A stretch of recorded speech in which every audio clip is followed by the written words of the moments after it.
अध्याय 24। जंगल एक बार फिर बर्फ के नीचे दब गया और उसकी मोटी सफेद परत के नीचे सन्नाटा छा गया।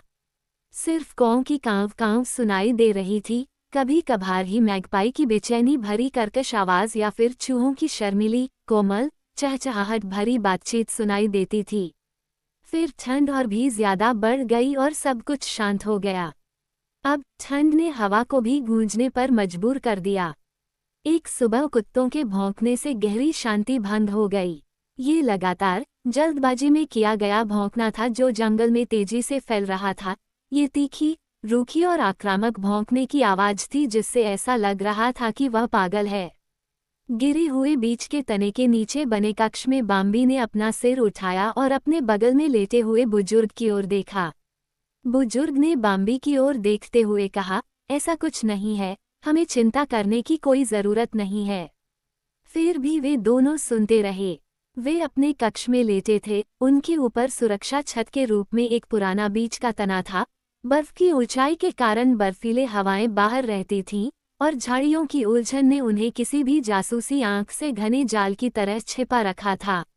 भौंकने की आवाज पास आ रही थी, गुस्से में, सांस फूलने के साथ गर्म। यह कोई छोटा कुत्ता ही हो सकता था। वह और भी करीब आ गया। अब वे दुगुनी गति से सांस लेने के लिए हौंफने की आवाज सुन सकते थे और गुस्से से भौंकने के बीच उन्होंने एक हल्की गुर्राहट सुनी, मानो दर्द से। बाम्बी बेचैन हो गया, लेकिन बुजुर्ग ने फिर कहा, यह कोई ऐसी बात नहीं है जिससे हमें चिंता करने की जरूरत हो। वे अपने कक्ष की गर्माहट में शांत और स्थिर खड़े रहे तथा बाहर क्या हो रहा है ये देखने के लिए बाहर झांकते रहे। टहनियों में सरसराहट की आवाज और भी करीब आ गई। अचानक से टहनियों से बर्फ गिरने लगी, जमीन से बर्फ की धूल उड़ने लगी। अब ये देखना संभव था कि कौन आ रहा था। बर्फ और झाड़ियों के बीच से, जड़ों और टहनियों के बीच से, कूदता, रेंगता और फिसलता हुआ बूढ़ी लोमड़ी आ रही थी। उसके तुरंत बाद कुत्ता भी आगे निकल गया। वह बहुत छोटा कुत्ता था और उसके छोटे पैर थे। लोमड़ी का एक अगला पैर टूटा हुआ था और टूटे हुए हिस्से के ठीक ऊपर उसका फर फटा हुआ था। उसने टूटे हुए पैर को अपने सामने ऊंचा उठाया। उसके घावों से खून बह रहा था, उसकी सांस फूल रही थी, उसकी आंखें उसके डर और उसके द्वारा किए जा रहे प्रयासों के कारण बहुत दूर तक देख रही थीं। वह आतंक और घबराहट से खुद को संभाल नहीं पा रहा था। वह भ्रमित और थका हुआ था। उसने एक झटके से घूमकर वार किया, जिससे कुत्ता चौंक गया और वह कुछ कदम पीछे हट गया। लोमड़ी अपने पिछले पैरों पर बैठ गई। वह आगे नहीं जा सका। उसने अपने आगे के पैर को दयनीय तरीके से ऊपर उठाया। उसका मुंह खुला था। उसने अपने गाल अंदर खींचे और कुत्ते पर थूक दिया। हालांकि वह एक पल के लिए भी चुप नहीं रहा। उसकी ऊंची, तीखी आवाज अब और भी गहरी और भरी हुई हो गई। यहाँ, उसने चिल्लाया, यहाँ, यहाँ वह है, यहाँ, यहाँ, यहाँ। वह लोमड़ी पर चिल्ला नहीं रहा था, उस पर वह उससे बिल्कुल भी बात नहीं कर रहा था, बल्कि स्पष्ट रूप से किसी और को पुकार रहा था जो अभी भी बहुत दूर था। बाम्बी और बुजुर्ग दोनों को पता था कि कुत्ता उसे ही पुकार रहा था। लोमड़ी को भी यह बात पता थी। खून अब उसके सीने से बहकर बर्फ में जा रहा था और बर्फीली सफेद परत पर एक हल्का सा भापदार, लाल रंग का धब्बा बन रहा था। लोमड़ी को हल्का सा दौरा पड़ा हुआ लग रहा था। उसके टूटे हुए अगले पैर में कोई ताकत नहीं थी और वह नीचे धंस गया, लेकिन जब वह ठंडी बर्फ से टकराया तो उसमें जलन होने लगी। उसने बड़ी मुश्किल से उसे उठाया और उसे हवा में अपने सामने हिलाते हुए पकड़ लिया। मुझे अकेला छोड़ दो, वह कहने लगा। मुझे अकेला छोड़ दो, वह धीरे से और विनती करते हुए बोला। वह बहुत उदास और निराश था। नहीं, नहीं, नहीं, कुत्ते ने उस पर दुष्ट चीख के साथ जवाब दिया। मैं आपसे विनती करती हूँ, लोमड़ी बोली, मैं अब और आगे नहीं जा सकती, मैं थक चुकी हूँ, बस मुझे जाने दो, मुझे घर जाने दो, कम से कम मुझे चैन से मरने दो। नहीं, नहीं, नहीं, कुत्ता चिल्लाया। लोमड़ी ने उससे और भी ज्यादा विनती की। लेकिन हम रिश्तेदार हैं, उसने दुख जताते हुए कहा, हम लगभग भाई हैं। मुझे घर जाने दो, मुझे अपने लोगों के बीच मरने दो। हम लगभग भाई हैं, आप और मैं। नहीं, नहीं, नहीं, कुत्ते ने उत्साह से कहा। अब लोमड़ी सीधी होकर बैठ गई। उसकी प्यारी नुकीली थूथन उसके खून से लथपथ सीने पर धंस गई। उसकी आंखें ऊपर उठी और कुत्ते को उसके चेहरे पर घूरने लगीं। एक बिल्कुल अलग आवाज में, खुद पर काबू रखते हुए, उदास और कड़वे भाव से वो गुर्राया, क्या तुम्हें खुद पर शर्म नहीं आती? तुम गद्दार हो। नहीं, नहीं, नहीं, कुत्ता चिल्लाया। लोमड़ी ने फिर भी कहा, तुम दलबदलू हो, तुम दलबदलू हो। उसका घायल शरीर घृणा और तिरस्कार से अकड़ गया। तुम तो बस उसके गुर्गे हो, उसने फुसफुसाया। तुम दुखी हो, तुम हमें वहां ढूंढते हो जहां वह हमें नहीं ढूंढ सकता। तुम हमें उन जगहों पर सताते हो जहां वह नहीं पहुंच सकता। तुम हमें सौंप देते हो, और हम सब तुम्हारे रिश्तेदार हैं। तुम मुझे सौंप देते हो, और तुम और मैं लगभग भाई हैं। और तुम बस वहां खड़े रहते हो। क्या तुम्हें खुद पर शर्म नहीं आती? अचानक उनके चारों ओर कई ऊंची, नई आवाजें सुनाई देने लगीं। गद्दार, मैगपाई पेड़ों से चिल्लाए। गुर्गे, नीलकंठ चिल्लाए। दुखी, नेवला चीखा। दलबदलू, पोलकेट थूका। सभी पेड़ों और झाड़ियों से तीखी फुफकारें और चीखें निकल रही थीं, और हवा से कौवों की चीखें आ रही थीं। गुर्गे, सभी जल्दी से पास आ गए थे। सभी ने ऊपर के पेड़ों से या जमीन पर किसी सुरक्षित जगह से झगड़े की आवाज सुनी थी। लोमड़ी द्वारा व्यक्त की गई घृणा ने उन सभी को महसूस होने वाली पुरानी, कड़वी घृणा को बाहर निकाल दिया, और बर्फ पर उनके सामने बहते खून ने उन्हें क्रोधित कर दिया और उनका सारा संयम खो दिया। कुत्ते ने अपने चारों ओर देखा। तुम, उसने पुकारा, तुम क्या चाहते हो? तुम इसके बारे में क्या जानते हो? तुम किस बारे में बात कर रहे हो? तुम सब उसके हो, जैसे मैं उसका हूँ। लेकिन मैं उससे प्यार करता हूँ, मैं उससे प्रार्थना करता हूँ, मैं उसकी सेवा करता हूँ। लेकिन तुम नहीं जानते कि यहाँ वह प्रभारी है। तुम कितने दयनीय हो, तुम उसके खिलाफ विद्रोह नहीं कर सकते। वह सर्वशक्तिमान है, वह हम सब से ऊपर है। तुम्हारे पास जो कुछ भी है, वह उससे आता है। जो कुछ भी बढ़ता है और जीवित रहता है, वह सब उससे आता है। कुत्ता अपने गुस्से में कांप रहा था। गद्दार, गिलहरी चिल्लाई। हाँ, लोमड़ी फुसफुसाई, तुम गद्दार हो, तुम्हारे अलावा कोई नहीं, तुम ही एकमात्र हो। वे आत्मा धार्मिक क्रोध में नाच रहे थे। मैं अकेला हूँ, तुम झूठे हो। क्या तुम सोचते हो कि बहुत सारे लोग नहीं हैं जो उसके साथ हैं?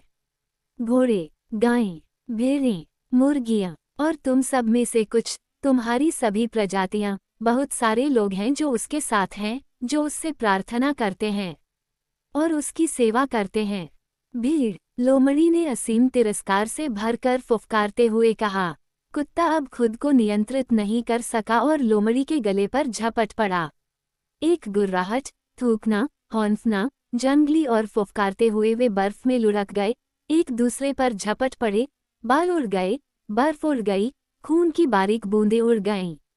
लेकिन लोमड़ी लंबे समय तक लड़ाई जारी नहीं रख पाई। बस कुछ सेकंड के बाद वह अपनी पीठ के बल लेट गया, अपना पीला पेट दिखाया, ऐंठ गया, खुद को फैलाया और मर गया।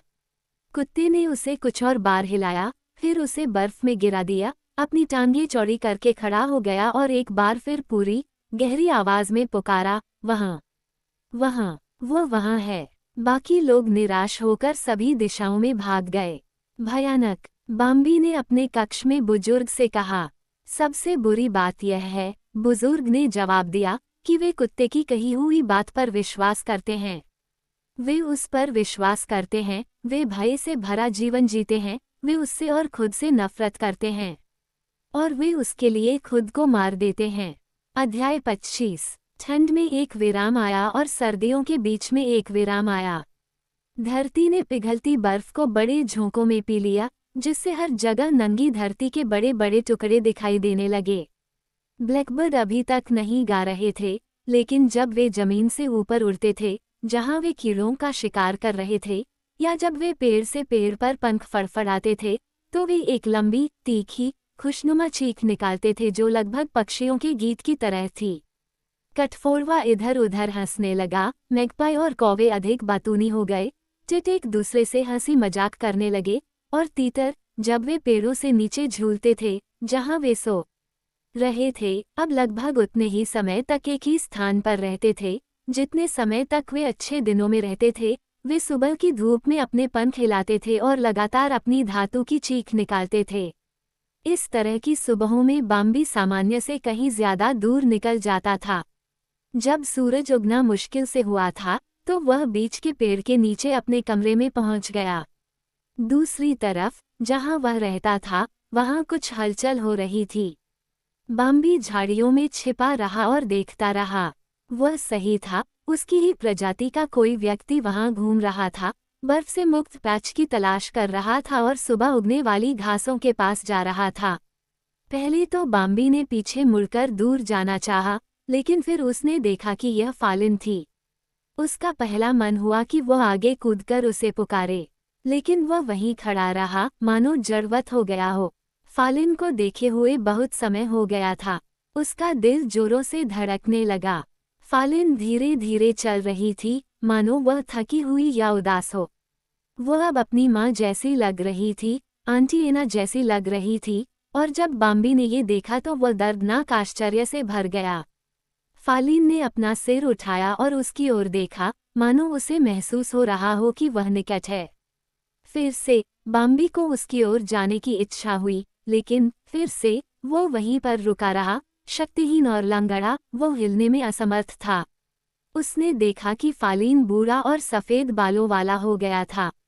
खुशमिजाज और साहसी छोटी फालिन, उसने सोचा, वो कभी इतनी सुंदर, इतनी फुर्तीली हुआ करती थी।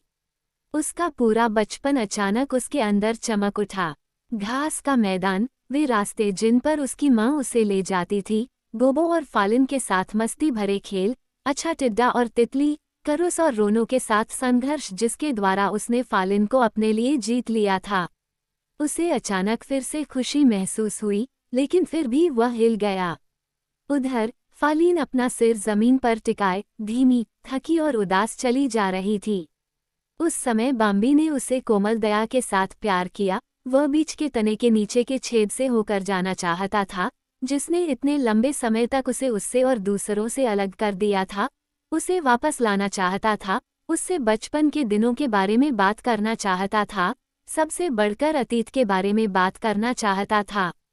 ये सोचते हुए वह उसे देखता रहा, जैसे वह नंगी झाड़ियों के बीच से आगे बढ़ रही हो और अंततः नजरों से ओझल हो गई। वह बहुत देर तक वहीं खड़ा रहा और उसकी ओर देखता रहा। बिजली की जोरदार गड़गड़ाहट हुई। बाम्बी चौंक गई। वह यहीं था, छेद के इस तरफ, बहुत पास नहीं, लेकिन यहीं, उस तरफ जहां वह था। एक बार फिर गड़गड़ाहट की आवाज आई और फिर एक और। बाम्बी कुछ कदम पीछे झाड़ियों में चला गया, जहां वह चुपचाप खड़ा रहा और सुनता रहा। सब कुछ शांत था। वह सावधानी से घर की ओर बढ़ा। बुजुर्ग वहां पहले से ही मौजूद थे, लेकिन अपने कक्ष में नहीं गए थे। वह बस गिरे हुए बीज के तने के पास खड़े थे, जैसे कि वह इंतजार कर रहे थे। तुम इतने समय से कहाँ थे? उसने पूछा, और वह इतना गंभीर था कि बाम्बी चुप रह गई। क्या तुमने अभी सुना? बुजुर्ग ने कुछ देर रुकने के बाद कहा। हाँ, बाम्बी ने जवाब दिया। 3 बार। वह जंगल में है। स्पष्ट रूप से बुजुर्ग ने सिर हिलाया और उसने एक अजीब मोड़ के साथ दोहराया, वह जंगल में है। हमें वहां जाना होगा। कहाँ? बाम्बी खुद को पूछने से रोक नहीं सका। वहां पर, बुजुर्ग ने भारी आवाज में कहा। वहां पर जहां वह अभी है। बाम्बी घबरा गई। डरो मत, बुजुर्ग ने आगे कहा। अब मेरे साथ आओ और डरो मत। मुझे खुशी है कि मुझे तुम्हें वहां ले जाने और तुम्हें ये सब दिखाने का मौका मिला है। उसने झिझकते हुए धीरे से कहा, जाने से पहले। ये देखकर बाम्बी अचंभित रह गया और उसने बुजुर्ग को घूर कर देखा। उसे अचानक एहसास हुआ कि वह कितना कमजोर दिख रहा था। उसका सिर अब पूरी तरह से सफ़ेद हो गया था, उसका चेहरा बहुत दुबला हो गया था, उसकी खूबसूरत आंखों की चमक चली गई थी, वे फीकी हरी हो गई थीं और किसी तरह टूटी हुई लग रही थीं। बाम्बी और बुजुर्ग ज्यादा दूर नहीं गए, उन्होंने एक भारी तूफान की पहली हवाओं को अपनी ओर आते हुए महसूस किया, एक ऐसा तूफान जो उनके दिलों में बहुत अधिक खतरा और भय पैदा करने में सक्षम था। बाम्बी रुक गया, लेकिन बुजुर्ग सीधे तूफान की ओर चलता रहा। बाम्बी हिचकिचाते हुए उसके पीछे पीछे चला। तूफान की गंध उन पर और भी तेज लहरों के रूप में आ रही थी और उन्हें आगे की ओर खींच रही थी। बुजुर्ग सीधे आगे बढ़ गया। बाम्बी में भागने के विचार उभर आए थे। वह अपने सीने में तनाव महसूस कर सकता था जो उसके सिर और उसके सभी अंगों में उबल रहा था। वे उसे लगभग उस जगह से दूर ले गए। वो मजबूत बना रहा और बुजुर्ग के पीछे चलता रहा। अब ये दुष्ट तूफान इतना शक्तिशाली हो गया था कि कुछ भी महसूस करना संभव नहीं था और अब सांस लेना भी मुश्किल हो रहा था। वहाँ, बुजुर्ग ने कहा और एक तरफ हट गया। उनसे 2 कदम दूर, वह जमीन पर झुकी हुई और टूटी हुई झाड़ियों और उखड़ी हुई बर्फ में लेटा हुआ था। बाम्बी ने अपनी डरावनी चीख को आधा दबा लिया और अचानक छलांग लगाकर भाग गया, जैसा कि वह पहले से ही करना चाहता था। वह डर के मारे अपने होश खो बैठा था। रुको, उसने बुजुर्ग को पुकारते हुए सुना। उसने पीछे देखा और पाया कि बुजुर्ग वहीं शांत भाव से खड़ा था, जहां वह जमीन पर लेटा हुआ था। आश्चर्य में डूबा हुआ, बाम्बी उसके करीब आया। उसकी आज्ञाकारिता, उसकी असीम जिज्ञासा, उसकी कांपती हुई प्रत्याशा से विवश होकर। करीब आओ, डरो मत, बुजुर्ग ने कहा। वो वहीं लेटा था, उसका पीला खुला चेहरा ऊपर की ओर देख रहा था। उसकी टोपी बर्फ में उसकी बगल में थोड़ी सी झुकी हुई थी, और बाम्बी, जो टोपियों के बारे में कुछ नहीं जानता था, उसने सोचा कि उस भयानक सिर के 2 टुकड़े हो गए हैं। शिकारी की गर्दन खुली हुई थी और उस पर एक घाव दिख रहा था, जैसे कि उसे काट दिया गया हो। वह एक छोटे से लाल मुंह की तरह खुला पड़ा था। उसमें से अभी भी खून का हल्का हल्का बहाव हो रहा था। खून उसके बालों में, उसकी नाक के नीचे था, और बर्फ में एक बड़ा तालाब बन गया था, जो उसकी गर्मी से पिघल रहा था। तो फिर हम यहाँ हैं, बुजुर्ग ने धीरे से कहा। हम उसके ठीक बगल में खड़े हैं। और अब खतरा कहाँ है? बाम्बी ने उसे नीचे देखा। वह वहीं लेटा हुआ था। उसका रूप, उसके अंग, उसके बाल, सब कुछ बाम्बी को भयानक लेकिन हैरान करने वाला लग रहा था। उसने उन टूटी आंखों में देखा जो बिना देखे उसे घूर रही थीं, और उसे कुछ समझ नहीं आया। बाम्बी, बुजुर्ग ने आगे कहा, क्या तुम्हें याद है कि गोबो ने क्या कहा था? कुत्ते ने क्या कहा था? हर कोई किस बारे में विश्वास करता था? क्या तुम्हें याद है? बाम्बी जवाब देने में असमर्थ थी। तुम उसे वहां देख सकते हो, बाम्बी, बुजुर्ग ने आगे कहा। तुम उसे हम में से किसी की तरह वहां लेटे हुए देख सकते हो। मेरी बात सुनो, बाम्बी, वह सर्वशक्तिमान नहीं है जैसा कि वे कहते हैं। वह स्रोत नहीं है जहां से सब कुछ आता है, वह सब कुछ जो बढ़ता और जीवित रहता है। वह हमारा श्रेष्ठ नहीं है। वह हमारे बगल में है, वह हमारे जैसा है, और हमारे जैसा ही वह डर, जरूरत और दुख को जानता है।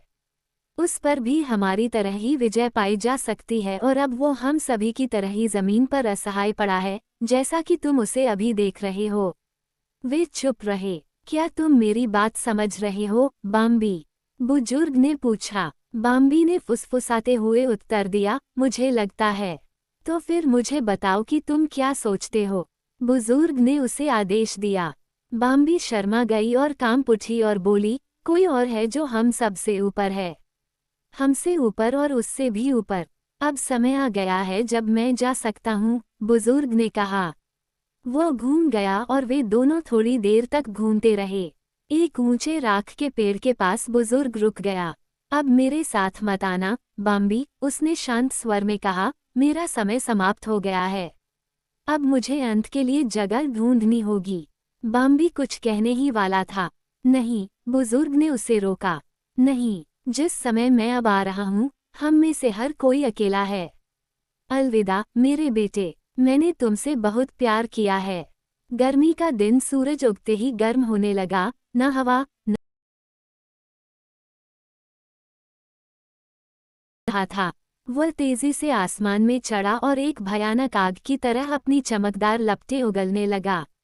घास के मैदान और झाड़ियों पर जमी ओस जल्दी ही सूख गई। धरती बहुत सूखी और भूरा-भूरी हो गई।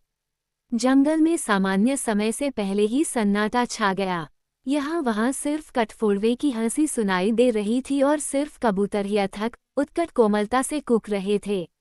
एक झाड़ी के अंदर एक छोटा सा छिपा हुआ स्थान था जो थोड़ी खाली जगह देता था, और वहीं पर बाम्बी खड़ा था। उसके सिर के चारों ओर मच्छरों का झुंड धूप में नाच रहा था और गा रहा था।